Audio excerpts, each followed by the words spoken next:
review warplaning for tech companies, and GregConti and TomCross are your presenters. Hi, thank you very much. I'm Greg, this is Tom. We're here today to discuss, I think, a really important problem.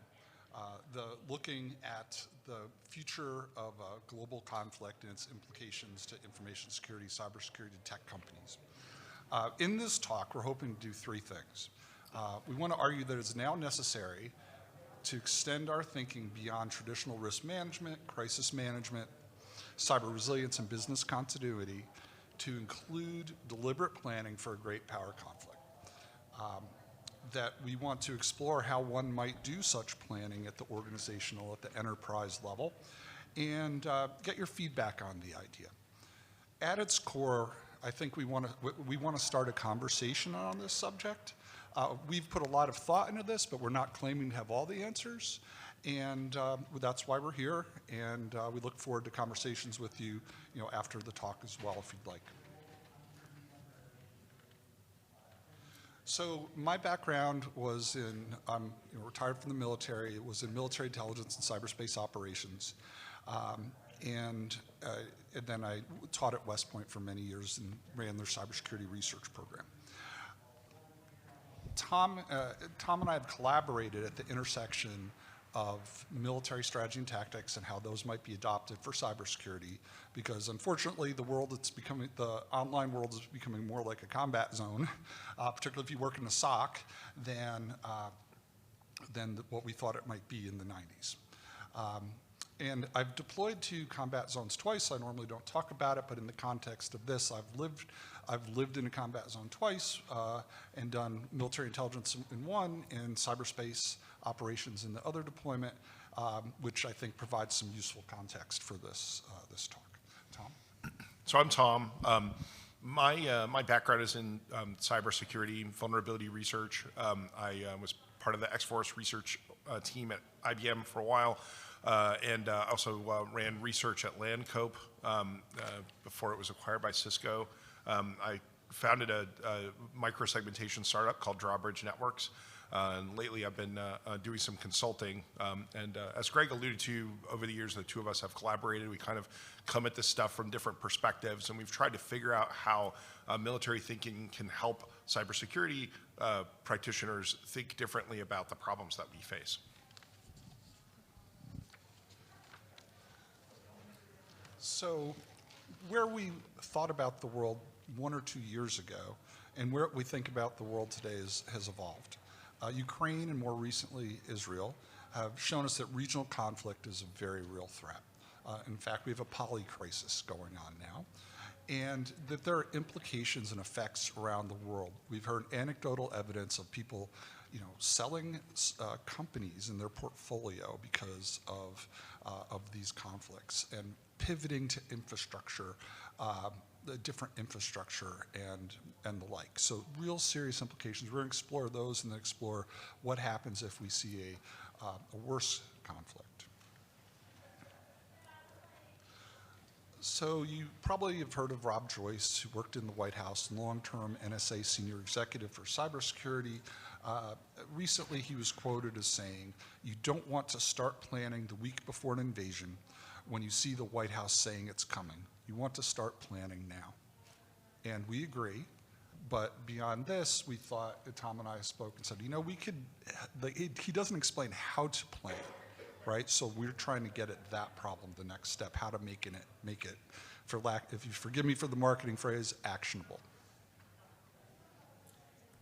So as we think about conflicts, and the two axes here are probability and impact. And in most risk equations, those are the two main facets of risk analysis. And if you think about low probability, low impact events, okay, and then low impact, high probability, okay, we can deal with those. And then high impact, but hopefully low probability, almost black swan type events. And then high impact, high probability. So this is how we're kind of framing the problem.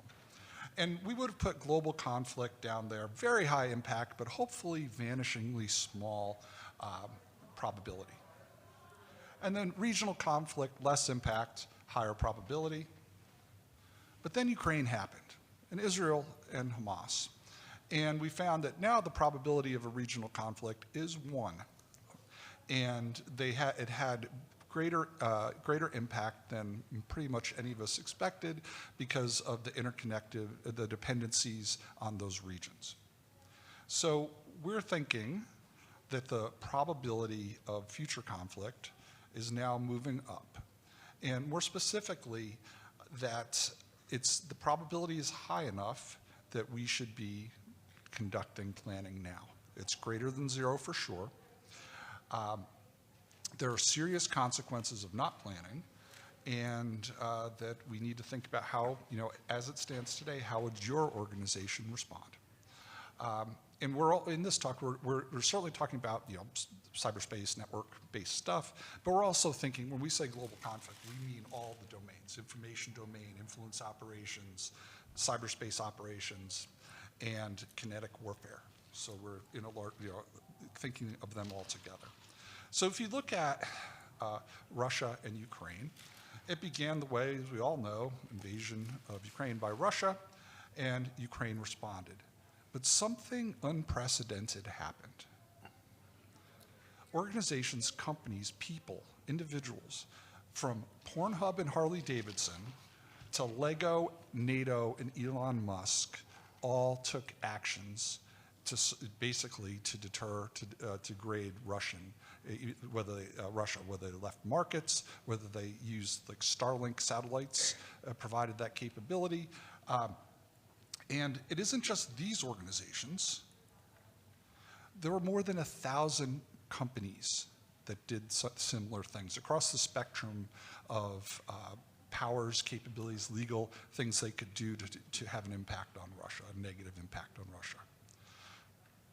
And many lessons are coming out of it. This is from a talk at the NANOG conference, and some interesting points came out. So I've got links. We're going to share the slides, but I've got links to, is it Doug Midori? Doug Midori? I can't quite read it. And it had impacts at the tactical level, at the larger operational level, and at the strategic level. Things like using credentials from captured technicians, deliberate and accidentally severed fiber, wholesale cutoff of network transit for an entire city. Meta was declared an extremist organization. These are not in standard, often in standard business continuity plans that you think your network admins are going to become prisoners and coerced into giving network credentials. So as we look at hotspots today, and you think, what if the war in Ukraine escalates and involves NATO? What if Taiwan and China escalates and the US gets involved? What if North Korea and South Korea, that flares up and the US gets involved? And we've already seen, when we built this slide, it was before what we've seen in Israel. So we've been working on this for about a year, and we saw Israel happen just recently. So what if that escalates? And the question I'd like to ask the audience, and we've done this, I've asked this question in 2 or 3, one-on-one a number of times, and in at least 2 groups, and I have answers that I'll share at the end. But what is the chance of a superpower, great power conflict in the next 10 years? And I'm going to ask for a show of hands in a second. And when I say conflict, I don't mean an incident, 2 fighter craft bumping into each other. I mean shooting at each other in a real conflict. So who thinks the percentage chance of that is 0? Say that louder, please. Does that include Yemen? Oh, well, let's say, yeah, you can if you wish. Who thinks 5%? 10? 15? 20? 25? 30? Higher than 30? Okay. I think, so to me, that says we should be doing some planning, right? We don't want to not plan, because if the odds, we have numbers that, I would say the center of mass of that was probably about 25 to 35% chance in the next 10 years, if not higher, without doing, a formal poll. And we've talked to people individually, and that's about the number we get, high, 25%. We had one person say 100%, didn't even miss a beat, 100%. And this was a senior cybersecurity executive in a Fortune 500 company. So it's real, right? So, okay, maybe we should plan. That's our take. So, Tom? So there's a lot of things that we do in organizations today around risk management, business continuity planning, and cybersecurity risk management. And the thing is that with respect to the kinds of scenarios we're discussing in this talk, there are certain gaps that exist in typical risk management that's going on in organizations today. And that's the whole reason that it makes sense to sit down and talk about this and think about what other considerations need to occur. There are gaps around like strategic and tactical scenarios, considerations about legal frameworks that prohibit you from doing business in a country, that prohibit you from employing people who are citizens of a country, scenarios where your employees end up getting enlisted in an army, where your offices get physically taken over. We talk a lot about the reliability of infrastructure, but we don't talk about destroying infrastructure very often. That might be a thing that you decide to deliberately do in some of these situations. Or there's softer things like exiting markets or preventing people from a particular market from using your services. There are a few places where there are things that we do to mitigate other risks that happen to be useful here. So when we're thinking about ransomware or other cybersecurity incidents, perhaps we have good ability to restore infrastructure from scratch. We've worked on that. We've worked on the ability to isolate parts of our network from each other. And if that stuff is ready to go, then it turns out that it's helpful in these kinds of scenarios. But there's other things that we probably need to think about that we may not be thinking about today. The first question is, how receptive is your organization to actually spending time and money thinking about these things? Obviously, the earlier on you are able to begin preparing for these things, the more prepared you're going to be. All of us in information security are familiar with being in these positions of attempting to convince an organization to think about something that hopefully won't happen, but might happen. And if we prepare in advance for it, it's going to be less painful than if we just ignore it. And this is a new sort of similar kind of dialogue that perhaps we need to have. There's a process that we're sort of suggesting here, where you kind of have to allow for the organization to change its mind about things. Maybe today, they say we're not going to invest any energy in a particular conflict occurring because we don't believe that that's going to happen. The situation is going to be managed, and so great. Can you create a process where you're communicating with those people about the state of the situation over time, so that they have the ability to change their minds as the facts change? There's this sort of process where you're, briefing the organization, perhaps as part of other risk briefs or cybersecurity briefs about particular conflicts you're concerned about that could impact the organization and the risk of those conflicts occurring, and getting feedback from them about whether or not they think you've got enough information to substantiate investment in doing something about it. And then going back and looking at where you're getting information and trying to refine that, so that you're making your case more effectively. There are lots of different sources of information that you might be able to rely on. Obviously, if you're in an industry that has ISACs, you may be able to talk to your peers about how they view the same situation, right? There may be information sharing networks you can get into that give you some perspective that is not publicly visible or available. You also, there may be commercial threat intelligence providers that have information that can help you make these decisions. So what I'm talking about on some level is developing indicators and warnings, trying to be cognizant of how soon these things are going to happen. Obviously, the United States government is very interested in understanding whether or not conflicts are going to occur and has some prescience as far as this is concerned. In Ukraine, they were engaged in forward operations in cyberspace before the invasion occurred because they knew it was going to happen. I really like this Ernest Hemingway quote in the context of this conversation, because that's kind of how this stuff feels, right? How did I go bankrupt? Well, gradually and then suddenly, right? So how do these conflicts happen? Well, we talk for years about how there's tensions in some region and things happen every once in a while. There are these flare-ups and, there's this constant noise floor, and then one day it's radically different. And it seems to be surprising when that change occurs. And it might be because we're not good at paying attention to the details. There are certain details that you can pay attention to. If an invasion is going to happen, there's a lot of logistics that have to be set up in advance. There's people that have to be put in place, boats that have to be put in place. There might be a cover story explaining all that activity. Oh, it's just a training exercise. There are other kinds of indicators. If you have an office in a location and you've got local people working there, and one day none of them show up for work, is it because they heard a rumor that you haven't heard yet? The State Department also publishes information for travelers to different regions, and sometimes that information can give you an indication of the government's sort of temperature about a particular place.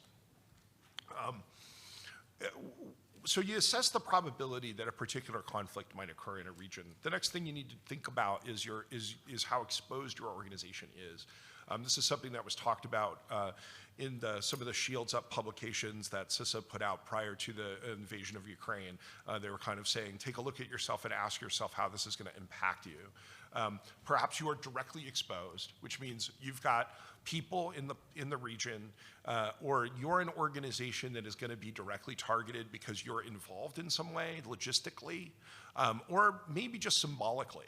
There's certain organizations that just end up getting attacked by people whenever the United States is in a conflict, for example, just because people associate them with the United States. You could have secondary exposure, so you're completely out of the region, but you're highly dependent operationally on some third-party organization which is operating in the region. And so you need to assess the impact to them and whether or not they're well prepared for the situation to happen, or you need to assess whether or not there are other partners you can work with and how that transition looks, right? The third thing is that when conflict occurs, there can be collateral effects that impact everyone who's doing cybersecurity in particular, regardless of whether or not we're directly involved or exposed. Holly Stewart at Microsoft and I wrote a paper at Virus Bulletin in 2013 about the disclosure of the fact that a vulnerability is being exploited. One of the things we talk about in that paper is Stuxnet. When Stuxnet occurred, first of all, Stuxnet got into a lot of people's networks outside of the conflict region, but also there were ODA vulnerabilities in it, and when that was discovered, that information was publicly disclosed, and immediately a bunch of criminal actors took those vulnerabilities, put them in malware, and started disseminating them before there were patches available or other defenses that you could use to protect your network. And so just the probability of stuff going sideways goes up when there's a lot of activity occurring, and those things can have collateral effects that impact totally innocent people. So this is your slide now. Okay, so we talked to several people one-on-one in advance of this, and the feedback was we need to kind of scope the problem because there are degrees of how this plays out, and at a certain point, what companies can do, what organizations can do, and what the government is responsible, right, as these scenarios progress. So what we came up with is the stairway to Armageddon. It starts with situation normal, goes to zombie apocalypse. So this is where we all want to be, business as usual. Then as you progress upward, so business as usual is our goal, and we should be planning, it's in scope for what we're talking about. Then a situation could flare up, and your operations may be degraded. right? For whatever reason, people have to pivot to working from home.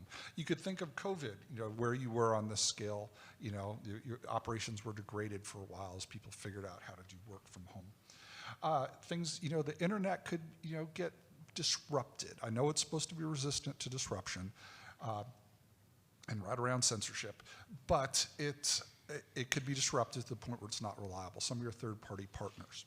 So your organization may be able to function, and it's up, it's down, it's up, it's down. Things could get worse. Maybe the gasoline is not flowing, trains are not running, and your business or the internet is just so unstable, or you're segregated from the internet for some reason that your business is down temporarily. So everything I've discussed so far is in scope, and I think your planning can help there.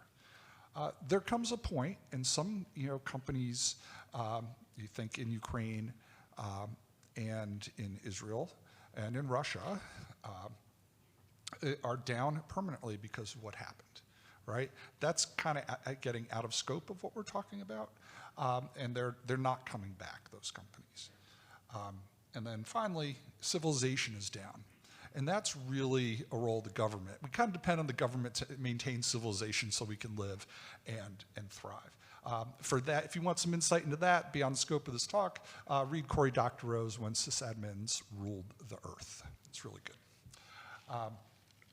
Now, when you look at these levels, each organization, depending on your preparation and your placement in the conflict, your proximity to the conflict, organizations will be at different levels. So the better you prepare, the lower down the scale you can be. That's our argument. And what pushes things up the scale? Well, what is your virtual proximity, network proximity to the conflict? What is your geographic proximity? How dependent are you? Do you have third and fourth party assets, for example, that you're dependent on? Are insider threats inside your organization being created because your company is not united? You think of U.S. Steel during World War II, you're pretty sure you know where they fell in World War II. But today, you might have a split right down the middle of the company in your workforce. So those type things are going to push up. Pushing down, things like planning, preparation, training and exercises, maintaining situational awareness and seeing a threat intelligence picture and understanding the scenario as it's evolving. Those type of things push down, having a unified workforce. So more specifically, we looked at the idea of, well, the government has things called war plans, and they look at different scenarios. And hopefully that day will never come, but they create them, they maintain them, they exercise them. And if you go online, I didn't want to put screenshots in here because I don't know where the line is, but there's some stuff out there that lays out various war plan, titles at least. It lays out some scenarios that are under consideration. Don't know if they're true or not, but it's interesting to take a look. And technically, the military doesn't use the phrase war plan, but it's conceptually that's what it is, right? They have planning going on at all levels. They have effectively war plans where they think about these things. So in the context of this talk, war planning for tech companies, our idea is that you develop a concept to protect your organization. It's infrastructure, it's people, it's data, and to continue operations in the event of a conflict, potentially a great power conflict. And the plans that you come up with can be single generalized plan or multiple tailored plans based on specific scenarios.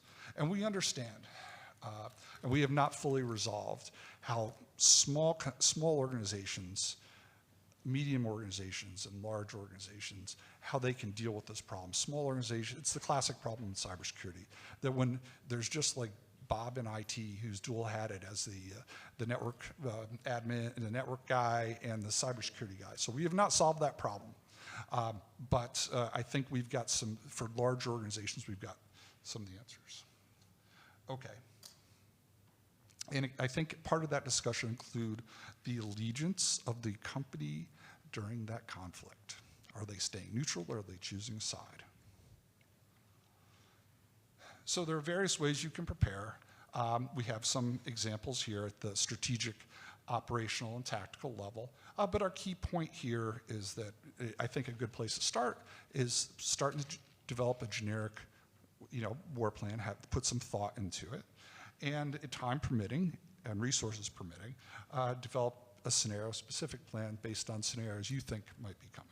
Maybe there's ISAC level activities that could play here to help. I think this is really important because they're putting on our attacker hat. Nation states invest significant time and resources in preparing for potential conflicts. They don't have a magic crystal ball that tells them what's going to happen, but they prepare, they have intelligence assets, and they're tracking the probabilities, and they're making investments.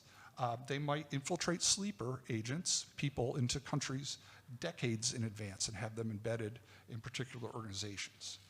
Years ahead of a potential crisis, they're probing infrastructure, identifying vulnerabilities, and stealing IP, surveilling, maybe developing leverage over employees, and creating dependencies that can be ripped out in time of conflict.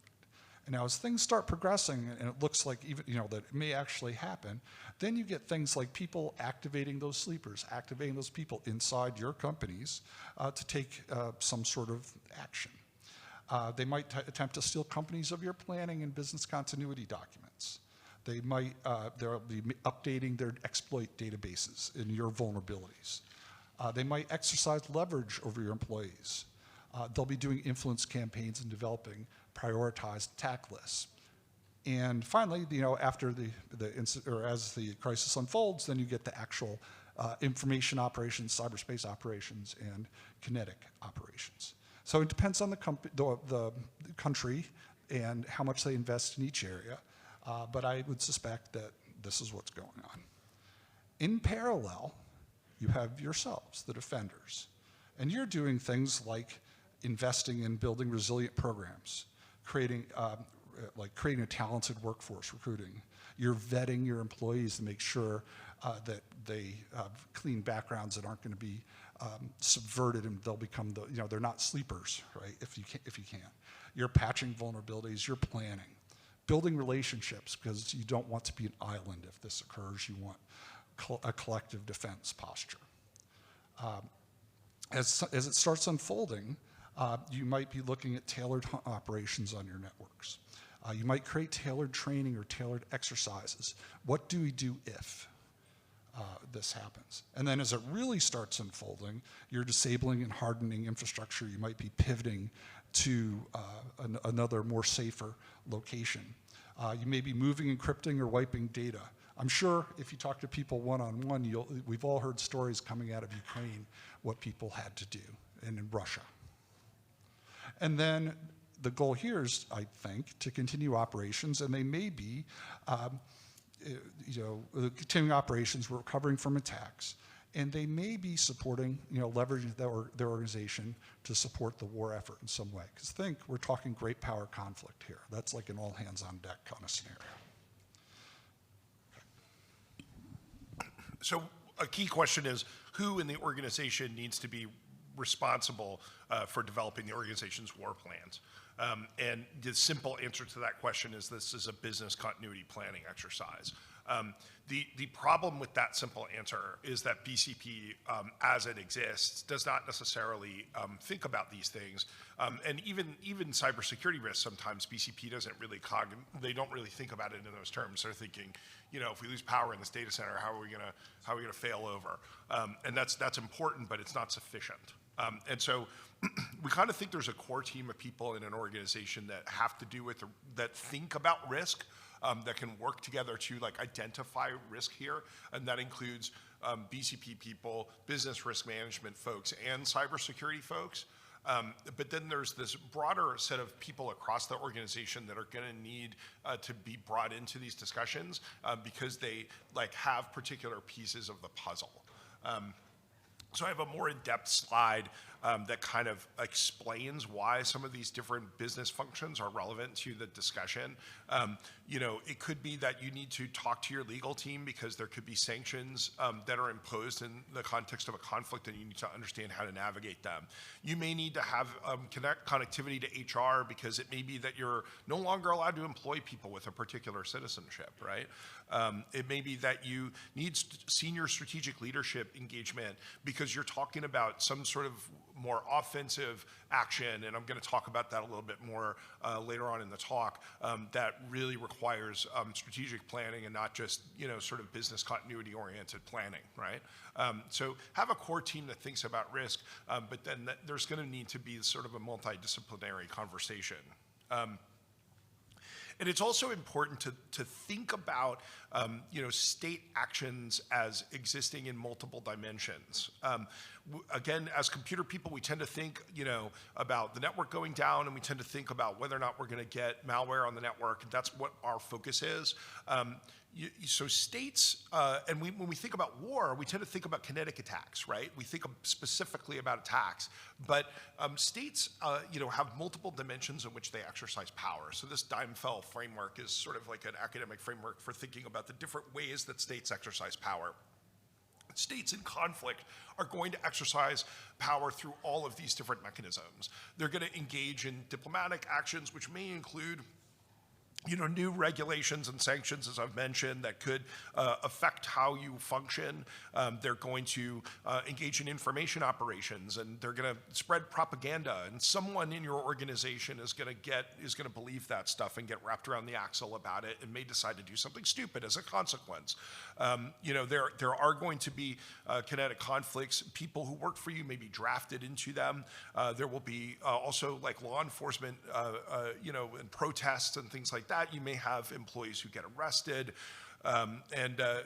So it's just necessary to think about this on multiple dimensions and not get tunnel vision with respect to like the specific things that we usually worry about. Organizations have a lot of interdependencies, and just depending upon the nature of your organization and your exposure to a particular region, this could be radically different, right? Maybe you got a satellite office in a country where a conflict might kick off, and it's relatively easy for you to understand what business is performed in that place and think about how to perform that business somewhere else in the event that occurs.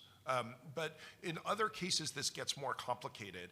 Imagine you have a regional headquarters in a country where there might be a conflict. And there are actually offices in other countries that are operationally dependent upon that regional headquarters for various things. It could be that you've got your network set up so that traffic routes through that place, right? It also could be that there's business functions in that place that other places depend upon in order to operate. So you've got to really think through everything that happens in that place and your ability to lift and shift it somewhere else and what's involved. And I've seen peacetime lift and shifting that is very, very complicated because infrastructure has grown up over time in a place, and now, man, we got to do it somewhere else, and we have to rename everything. We don't even know how it all works. You guys know how this goes, right? And then when you add third parties, and then you also consider the third parties of third parties, this analysis can get very complicated. Speaking specifically about infrastructure, there's really two things that might happen to it. One is that it might be damaged. So the reality is that terrestrial internet connectivity and terrestrial data centers don't seem to function very well when tanks are rolling around. Last year, this year at Black Hat, there was a guy from the Ukrainian government who talked about companies presently still moving from physical data centers to cloud-hosted data centers that are in another region, still moving from fiber optic connectivity to either satellite-based or microwave-based wireless connectivity. And the conflict's been going on for quite some time. So again, even people who are there, we're not expecting this, and we're not prepared properly in order to be able to transition in advance. And that's why this conversation is worth having. Can you, and then if it's destroyed, but you need to bring it back up again, how prepared are you to bring it back up? And that it's not just that like you might need to like restore from backup, like the physical stuff may be broken and you need to figure out how to obtain replacement parts, right? There may be other people putting things together that you have to be able to communicate with. And then Greg mentioned, we also see situations where there are like embedded in military infantry, technical experts who are there to commandeer infrastructure when they get into the place. Sometimes this is done by actually coercing sysadmins to provide the access credentials that's needed for them to control these systems. And so thinking through the implications of that, both for your people and also for your infrastructure in advance is worth doing. And you may decide, that you want to burn stuff that is there, if at some point, right? So I don't know if you guys have heard of this guy named Bruce Potter. So he did a talk at DEF CON 19, along with some other folks who are pretty well known in this community, about emergency data destruction. So that's an interesting talk to go check out. And someone else did a follow-up talk at DEF CON 23. So those are Zaz, yeah. yeah, That's good. So those are interesting talks. I mean, in IT, we don't think about how do I destroy data. Everything we have to do is the opposite of that, right? But this is a scenario where you actually want to think through that. The other facet is people. Have you ever been like, standing in line at customs in a country and you're so bored that you actually like read the fine print inside your passport? And there's that whole thing in there about how you should contact the U.S. consulate the minute you get there and tell them what hotel you're staying at. And, I've been to Ottawa before. This will probably be fine. In the context where there is some probability of a conflict occurring in a region that you are in, so the best practice is to get the foreign nationals out of the place. And be prepared to do that, to facilitate that. And if you happen to be one of those people, you might want to call the State Department or the local consulate in that context and let them know, because they might be involved in suddenly trying to get people out, and you may not have enough information to know whether or not that's going to go down while you're there, right? You also have to think about your own people. I mean, we train people in retail not to like try to confront shoplifters. It does make sense to like have conversations with people and tell them not to do stupid things, and it's just a business at the end of the day. It makes sense to have those conversations in advance. Your people are not John Wick. The other thing to flip that coin over is that if you imagine living in the early 1940s in a country that's occupied, and like how you would deal with that situation. If you're ever in the Netherlands, there's a really interesting museum there about occupied Netherlands during World War II, and they talk about different things that people did to gum up the works, subtly while they were under occupation. The CIA published in the 40s a field manual on gumming up the works, and it has a very entertaining section for people who work in corporate bureaucracies that includes recommendations like referring things to committee and having unnecessary meetings. In fact, one of the things they suggest is holding a conference when there's more important work to do. But if you kind of imagine some of these scenarios, it might make sense to think about, what you might do. Greg talked about when Russia invaded Ukraine, there were a lot of different companies that ended up taking various kinds of action. Some of these things are simple. They exited a market, or they denied access to a market. But some of these things are more complicated. Perhaps they provided telecommunications infrastructure, or malware analysis support. Or some people certainly in this community, either independently or organizationally, like to engage in offensive hacking stuff, right? And so those are things that really happen.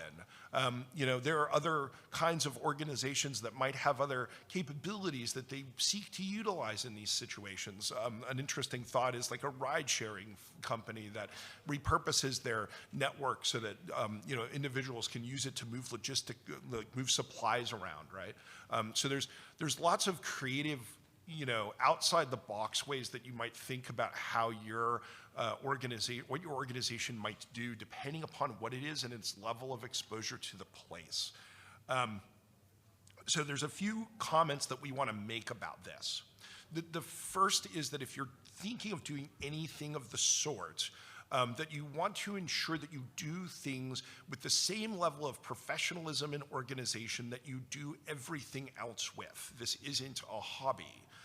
And so the military planning and decision-making process is like a high-level discussion of how to carefully think through some sort of offensive operation and make sure that you have all of your I's dotted and T's crossed. And we don't have time in this talk to explain it to you and train you on it. But there are a few sort of high-level takeaways that we think are interesting. A lot of it has to do with ensuring that if you are asking people to do things, that there isn't any confusion, right? So you want to have you want someone clearly to be in charge. You want clearly defined roles and responsibilities. You want clearly defined goals and objectives so that everyone knows what they're supposed to do and who is responsible for making decisions. You also want to test and rehearse, and the same reason, to make sure that people know what's going on and what to do. Confusion can create problems, particularly when you're doing something risky. The other thing is that you want to war game and risk analyze any plan that you're engaged in. How could this go wrong? What risks are you taking? What risks are you asking other people to take? We're very good here at critical analysis of things that we're building. That's what we do, right? It's incredibly important to think about what risks you're exposing yourself to. You want senior leadership buy-in if you're doing this formally, and you want legal authorization. The International Red Cross published a really interesting article recently on how the law of armed conflict applies to individuals who decide to engage in offensive, cyber operations, if you will, the hacking back into things in the midst of a military conflict. There are things that you can do that make you a lawful target. And if you're contemplating anything like that, it's incredibly important that you understand what those lines are, and if you're going to cross them, at least cross them cognizantly. But perhaps don't cross them. And so that article is really short, it's easily digestible, and did a good job sort of laying out this issue. So kind of bringing it all together, major issues are going to arise. I mean, from people in your organization moonlighting in a cyber army, maybe using your infrastructure, maybe making you a lawful target, maybe the satellite infrastructure that you're thinking will be your fallback plan, if you find it's not a panacea, that it has its own vulnerabilities and is attacked. Maybe you're forced to effectively ransomware your own networks to prevent access. Maybe you can reverse it down the road if need be. You're going to face issues like picking sides. And to me, that's a major issue. Your workforce may have its own opinion, right? They may pull in different directions. They may become insider threats and leak information or take actions where they were perfectly fine before this conflict took place. Social media is going to amplify everything. Some organizations may be patriotic. Some are distinctly not. They're anti-government. In particular, global multinationals, I think, are particularly concerning. What if the senior leadership of a company has citizens of both sides who are at war in charge of that company? Our takeaway is that it's going to tear companies apart, organizations apart. We don't have all the answers, but we're just trying to point at some of the things that we see as potential. Here what you see is a sign from the Home Front Museum in Georgia, and it was in front of a plant that created war material. And it says, I'm going to flip this This was literally in front of the plant. Are you a slacker? Slackers from our yard, people who didn't show up to work, joined Hitler's army yesterday. And if you look, you can see the, let's see, what's the top one? Attendance records, production engineers. Yeah, the production engineers, they're good. The coppersmiths, they're a problem. But imagine if in front of your Google, right, there's a giant sign that says, who didn't show up to work today? It's crazy, but this was real. This was real, and this type of unity of effort. And just to, we had Elon Musk having to decide whether his infrastructure is going to be used for drone attacks in Ukraine, right? So this stuff, we're not making it up. So here's some things, some related work I think it's useful to explore. One is I think everyone's familiar with the CIS controls. But when we do them in a peacetime context, we bake in a lot of assumptions. We recommend relooking them in the context that we're describing today. You might find some of your assumptions are no longer valid. And then to point out 3 talks that Tom and I and some other friends and colleagues have done. One looks at military strategy and tactics from cyberspace, called the Library of Sparta out of Black Hat. We did a multi-domain attack surface analysis talk at B-Sides Delhi. We're going to release slides, all the links are there. But that doesn't look just at the network layer, it looks at all layers, from physical, persona, people, the whole stack, and gets at dependencies as well. And finally, operational templates for state-level attack and collective defense. So how do organizations work together as sectors, as ad hoc collectives? How does that interact with the government, and what's the role of each? So that was at Black Hat. And finally, like I teased at the beginning, we are releasing a war planning self-assessment checklist. We'd like to thank Chris Truss, who's here today. He came to us and said, I want to think about this. Let's collaborate and come up with something, because you can't send a PowerPoint slide to your CEO and say, we got to do something. So I think I got it. It's here. And it's 17 pages. And we put a lot of effort into it, got some good questions, hard questions, uncomfortable questions, but necessary questions. Back. It can be downloaded today at copidian.com/workshop.html. You just download it, it's just a file. We're not harvesting your data, there's no freaking gatekeeping or anything. You just go there. It's not linked on the menu system, but we posted it before the con. Eventually, we'll link it back to the menu. So you got to go straight to that. If you can't find it or whatever, email us, and we will get it to you. And it has sections to help you estimate the probability of a scenario, the exposure and impact of the scenario. 17 pages, so it's pretty thoughtful. Okay, so just to wrap, coming back, we think the probability is not 0, that's high enough, we need to be planning now. So I'll go ahead and wrap there, because we got just a few minutes left. Anything you want to add, Tom? Oh, no. Okay. So how much time we got, like 3 or 4 minutes? Is that where we stand? Yeah. Okay, so time for a question or two? Okay, so we have to go to the microphones, I believe? Or, was that online, a remote question? I'll shout. Okay. I'm retired Army. I understood every word you said. Okay. Can you unwind the terms kinetic, wound around the axle, Okay, kinetic, and lift and shift? okay. Because I know exactly what that means. So kinetic means breaking things and killing people with bombs and guns. Is that fair enough definition? Kinetic means physical explosions, guns, breaking things, bombing, shooting at each other. It's a good point. So I want to clarify when I'm talking about when you could be a lawful target because you did something offensive. What I mean is you could be a lawful target of kinetic attacks, by which I mean explosions and guns. And so you can do things with your computer that can make it lawful from a law of armed conflict standpoint for someone else to shoot at you. And that's an important line to understand. And just so for the record, for the video, in case you didn't get the question was, define kinetic, define lift and shift. That's what we just did. So.